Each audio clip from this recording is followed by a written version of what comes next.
Alors je suis Fabrice Poussière, je suis directeur d'un Fab Lab au sein de Safran, dans la filiale Snecma.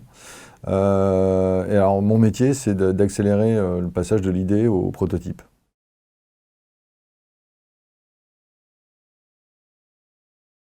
J'exerce mon métier dans un Fab Lab. Je suis avec une équipe pluridisciplinaire, composée de designers, d'ergonomes, d'ingénieurs IT et d'ingénieurs de la donnée, de spécialistes aussi de l'entreprise pour faire des achats assez rapidement. Et j'exerce mon métier dans un cadre euh, spécialement développé pour faire de la conception de services, avec énormément de moyens à disposition de façon à prototyper. On est dans un lieu où déjà on a une capacité d'accueil. On peut recevoir de manière bienveillante et très agréable nos collègues de Safran.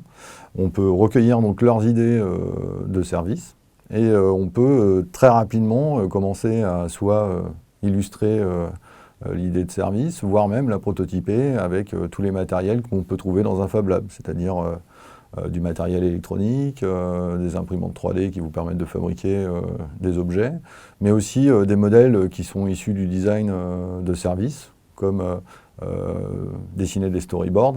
Donc quand vous ne savez pas dessiner, vous pouvez utiliser des Lego de façon à représenter sous forme de scénette comment un de vos utilisateurs va consommer votre service. Et vous pouvez raconter l'histoire du service aussi simple, de manière assez simple.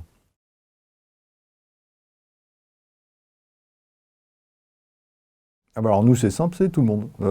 Tout le monde au sein de Snecma ou Safran. Donc, en fonction des différentes thématiques abordées, on doit composer un panel qui soit représentatif de la problématique. On essaye, si on adresse tel ou tel client, c'est bien d'avoir quelqu'un qui est concerné par ce client, qui sait en parler. On peut même s'autoriser à brainstormer avec les clients. On peut faire de la co-conception avec les clients. Dans ce cas-là, on a une autre valeur. On reçoit ce qu'on appelle des douleurs clients qui sont beaucoup plus authentiques que celles qui seraient issues d'un concepteur. D'accord. Et puis des spécialistes, et puis on s'autorise même à brainstormer avec des gens de l'extérieur ou des gens qui pensent totalement différemment, de façon à mélanger un peu les sangs et avoir des idées qui soient en dehors du cadre.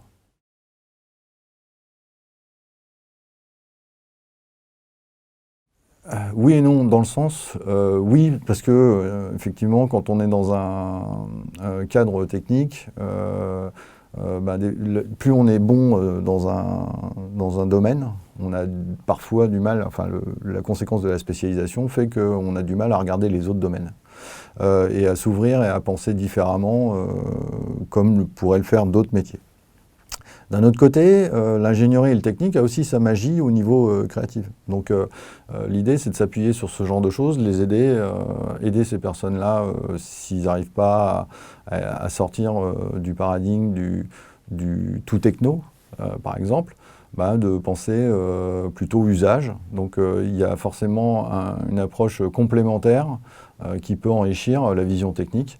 Et par contre, le contrat qu'il y a en début de processus créatif, c'est de bien expliquer qu'il faut inclure des métiers et des points de vue différents. À partir du moment où c'est bien expliqué, généralement, c'est bien compris et ça peut s'appliquer, même si effectivement, la plupart du temps, notre métier cherche à rendre acceptables des idées qui piquent un peu, qui ne sont pas forcément audibles tout de suite. C'est souvent ça, faire de la créativité, c'est admettre des idées qui sont au départ pas très admissibles dans un schéma de pensée standard, dans un écosystème donné. Voilà.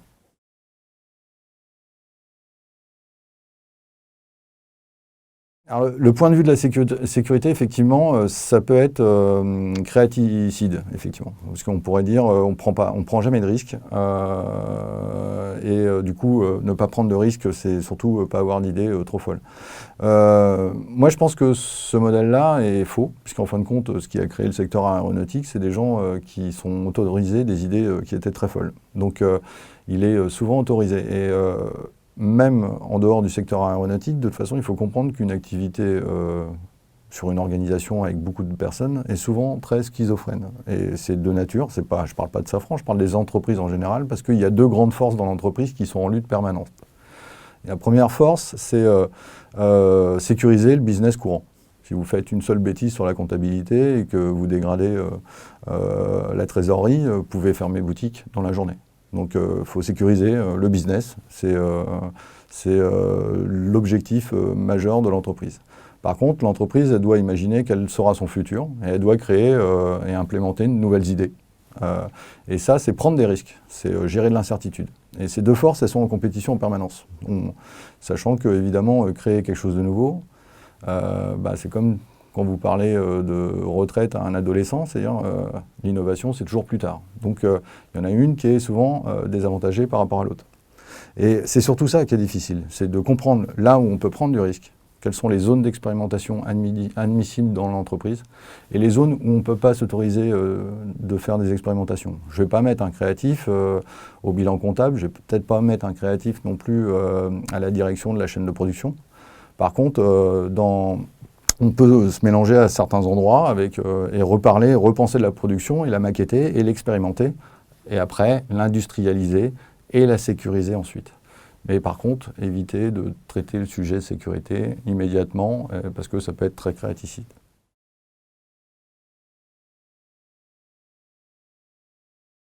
Stimuler l'imaginaire, ça c'est merveilleux. Mais, des techniques, il y en a en grande quantité. Nous, évidemment, moi j'en pratique une en manière particulière, c'est on essaie de provoquer un électrochoc aux gens qui viennent dans le Fab Lab. Quand ils viennent dans le Fab Lab, on arrive dans un endroit qui est assez exceptionnel, qui est assez atypique, avec beaucoup de digital, lorsque ce n'est pas la culture dominante. Et l'objectif, c'est de créer quelque chose, un petit stimuli, de façon à pouvoir penser digital. Et aussi, on a une approche très humaine, donc on essaye de remettre l'humain au centre du processus de conception. Donc du coup, on va parler de manière un peu obsessionnelle de comment va percevoir l'utilisateur et on va s'autoriser à jouer son rôle. Et rien que ça, on pense avoir un effet en termes de stimuli. Mais c'est une façon de faire. Il y en a sûrement des milliers.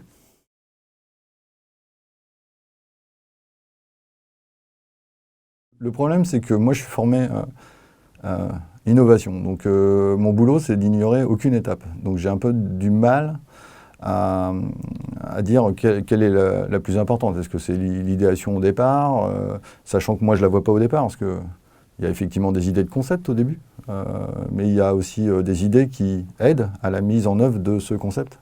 Et il y en a peut-être 300 des idées qui peuvent aider à mettre en œuvre ce concept. Donc la créativité déjà c'est tout le temps, d'accord ? Donc à la limite, penser qu'en fin de compte, s'il y avait un processus à retenir et à mettre en avant, je dirais, dès qu'on réfléchit à quelque chose, à la mise en œuvre d'un concept, dès qu'on sent un frein dans notre cerveau qui commence à vous dire que c'est impossible à faire, c'est exactement la bonne voie. Et ce qui est important, c'est d'enclencher le processus créatif quand vous entendez cette petite voix qui va vous freiner, quoi. Parce que c'est à ce moment-là où, effectivement, vous allez créer de la valeur. Parce que si vous faites des choses comme tout le monde, il est probable que vous rentrez dans une compétition où tout le monde est. Voilà.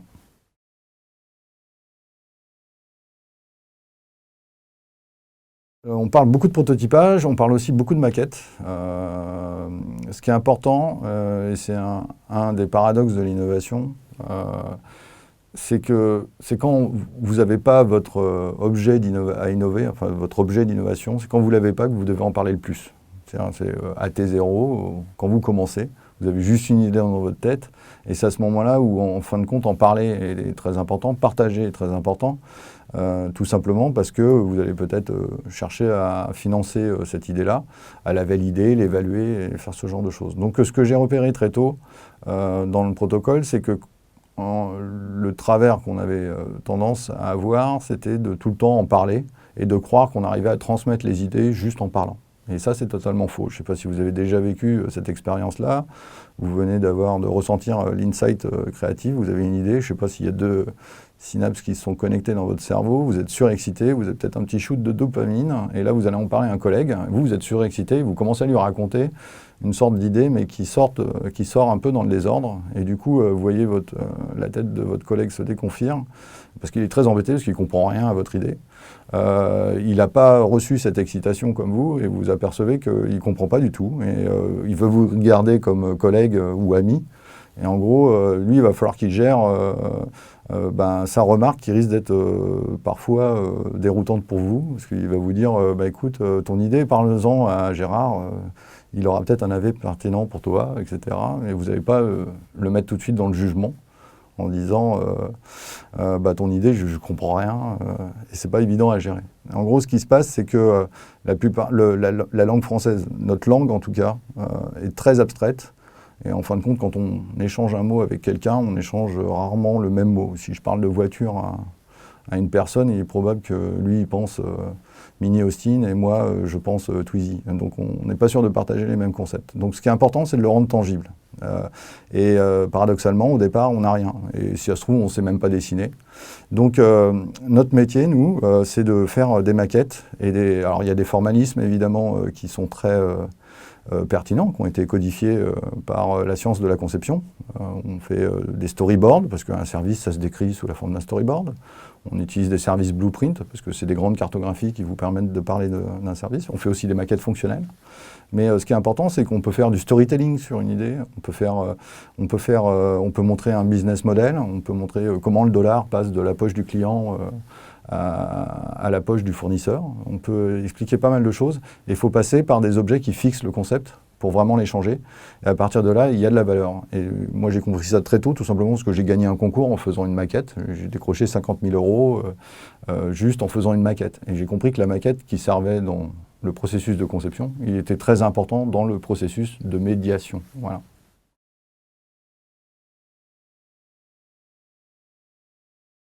Ça, si j'avais la grande théorie qui permettait de faire tout ça, ça serait déjà, je serais peut-être très riche. Et c'est la question qui habite quasiment tous les gens qui travaillent autour de l'innovation. On cherche à rendre répétable ce processus-là.